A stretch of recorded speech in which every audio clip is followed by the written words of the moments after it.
भोंदू अशोक खरातचा मुक्काम कोठडीतच। चौथ्या गुन्ह्यामध्ये खरातला 18 एप्रिल पर्यंत पोलीस कोठडी।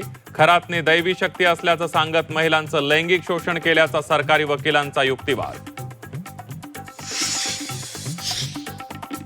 नाशिक आयटी कंपनीतील धर्मांतर प्रकरणातील संशयितांच्या बँक खात्यांची एसआयटी कडून चौकशी। 2022 पासून आरोपींनी कट्टरतेचं जाळं विणल्याचा संशय। आरोपींना विदेशातून फंडिंग होतं का, तपास सुरू। दर्शन पास काळा बाजार प्रकरणामध्ये त्र्यंबकेश्वर मंदिर संस्थानच्या विश्वस्त पुरुषोत्तम कडलगला 7 दिवसांची पोलीस कोठडी। विश्वस्तालाच अटक झाल्यानं त्र्यंबकेश्वर कुंभनगरीत खळबळ।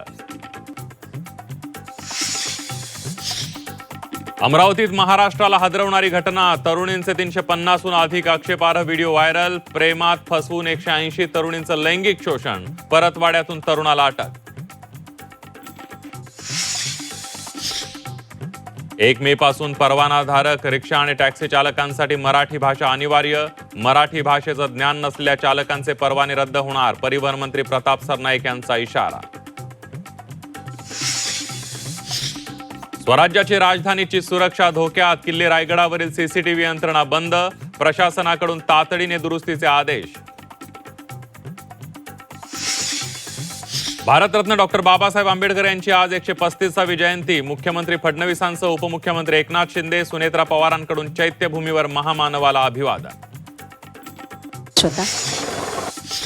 महामानवाला अभिवादन करण्यासाठी उसळला भीमसागर। चैत्यभूमीवर हेलिकॉप्टरनं पुष्पवृष्टी, तर दीक्षाभूमीवरही भीम अनुयायांची मोठी गर्दी।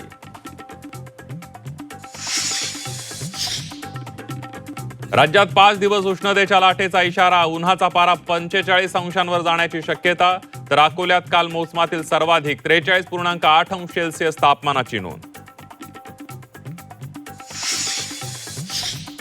आणि जळगाव सुवर्णनगरीत सोने चांदीच्या दरात मोठी वाढ। सोने 1,500 तर चांदी तब्बल 11,000 महागली।